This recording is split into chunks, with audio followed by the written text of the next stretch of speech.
Well, I know our listeners are going to be thrilled, fascinated, and glued to their headsets that you have chosen this case, because this is a case that, for whatever reason, we'll get into it. Yeah.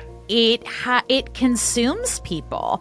And I think the curiosity of it, the lack of facts and the lack of answers. And Jonathan chose to dive in and talk about the case of the mysterious death of Elisa Lam. What do you know about it? Do you know anything about it, though? The only thing I know about it is that it happened in a quote-unquote like haunted hotel. I know that in downtown LA.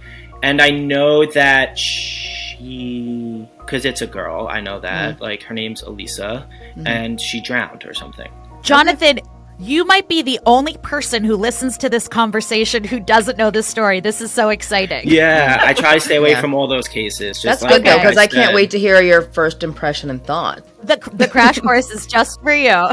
Yes, thank you. Thank you. Elisa arrived in LA on January 26, 2013, and 2 days later she checked herself into the Cecil Hotel.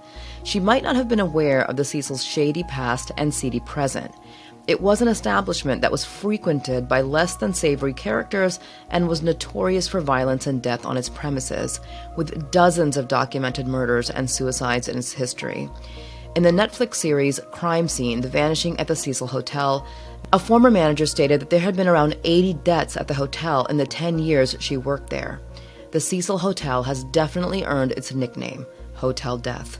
At first, Elisa was booked into a shared room at the Cecil with 2 other roommates.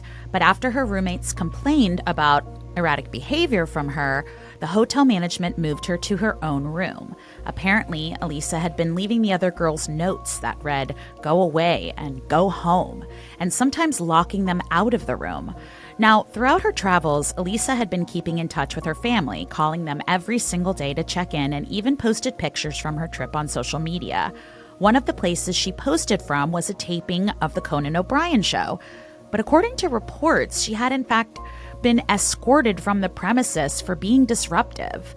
Her last social media post before she disappeared was made on January 29th, and it read, "I've arrived in La La Land, and there is a monstrosity of a building next to the place I'm staying."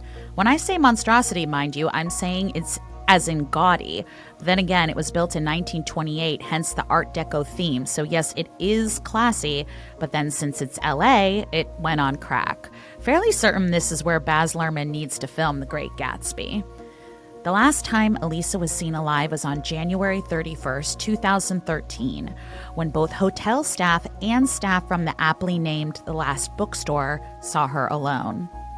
That was also the day Elisa was to check out of the Cecil Hotel, and it was the first day during her trip that she failed to call her parents. When the police were alerted about her disappearance, they searched the entire hotel, Elisa's room and belongings, and even brought in tracking dogs, but were unable to locate any trace of her. By this time, Elisa's family had flown in from Canada to join the search, and they stood in the background as authorities held the press conference. On February 13th, nearly 2 weeks after her disappearance, police released a video of Elisa from the day that she disappeared that left people haunted and confused. The 2.5-minute video was surveillance footage taken from inside from one of the hotel's elevators, and it showed Elisa acting clearly erratic. The elevator doors remained open as Elisa hit all the buttons, jumped in and out of the elevator, gestured wildly and as if she was speaking to someone in the hallway outside, and then pressed herself in a corner of the elevator as if she was hiding from someone. Online sleuths noticed the footage had been slowed down and the time and date stamp were unclear. So, did the police alter the tape? Was there a cover-up? Despite the many theories, releasing the footage didn't get the police any helpful leads. They still had no idea where Elisa disappeared to after exiting the elevator on the last day she was seen. As the days ticked by, though, and the search in and around the hotel continued, guests began complaining to management about issues with the water in their rooms. Some reported the water looking murky and tasting off. Others complained about low water pressure.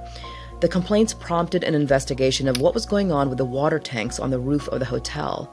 When hotel worker Santiago Lopez went to check the tanks on the morning of February 19, 2013, he discovered the hatch open on top of one tank. And inside the 1,000-gallon tank, he found Elisa. She was deceased, naked, and floating on her back.